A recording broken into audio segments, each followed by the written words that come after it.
আজ আরও একটা লুক তোমাদের সাথে শেয়ার করব, কিন্তু তার থেকেও বড় বিষয় একটা সমস্যা তোমাদের সাথে শেয়ার করব। আমার কাছে অনেক দিন ধরেই কমেন্ট আসছে এবং মেসেজও এসছে পার্সোনাল, যে দিদি তোমারও কি ফেসবুকে রিচ কমে গেছে, বা স্টিকার মেসেজ করলে সত্যিই কি কিছু হয়। সত্যি কথা বলতে কি এই বিষয়ে কোনো রকম ধারণা আমারও নেই। তোমরা যদি জানা থাকে কিছু আমাকে একটু জানিও, কারণ ফেসবুকের রিচ বা কমেন্ট এগুলো নিয়ে অবভিয়াসলি আমাদের একটা মাথা ঘামানোর জিনিস, কিন্তু আমি অতটা টেনশন করি না, কেন জানি না, আমি ওই নিয়ে বেশি মাথা ঘামাই না। আমার মনে হয় ফেসবুকের রিচ বাড়ে কমে, কিন্তু সিরিয়াসলি এরকম স্টিকার কমেন্ট করলে বা অন্য কিছু হাইলাইটস ট্যাগ দিলে বা হ্যাশট্যাগ দিলে কিছু হয় নাকি আমি সিরিয়াসলি জানি না, আমি কোনোদিনও ট্রাইও করিনি।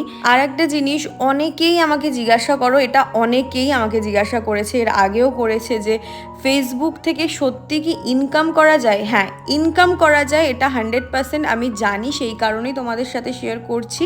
বাট রিচ কিভাবে বাড়ে এটা আমি নিজেও জানি না। তোমাদের যদি কিছু জানা থাকে আমাকে জানিও, তাহলে আমিও জানতে পারবো। এবং রিচ বাড়ানোর কোনো টেকনিকও আমার জানা নেই, এটাও যদি তোমরা জেনে থাকো আমাকে বলো, আমিও জেনে যাব। আমার শুধু মনে হয় রিচ আজকে আছে কালকে নেই, আবার পরশু আছে তারপরের দিন নেই। এইসব নিয়ে অতটা মাথা না ঘামিয়ে নিজের কাজটার প্রতি মন দাও, একদিন না একদিন রিচ ইনকাম সমস্ত কিছুই হবে। আজকের পুরো ভিডিওটাই এই টপিকেই কথা বললাম, কারণ আমরা যারা কন্টেন্ট ক্রিয়েট করি বা কোনো লুক ক্রিয়েট করি, আমাদের জন্য এই ব্যাপারটা ভীষণ ইম্পর্টেন্ট একটা জিনিস। এবং লুকটা কেমন লাগলো জানাতে অবশ্যই ভুলো না। এবং আমাদের নেক্সট ক্লাস স্টার্ট হচ্ছে 6 জুলাই থেকে, যারা চাইছো স্ক্রিনে দেওয়ার নাম্বারে যোগাযোগ করে সিট বুকিং করতে পারো।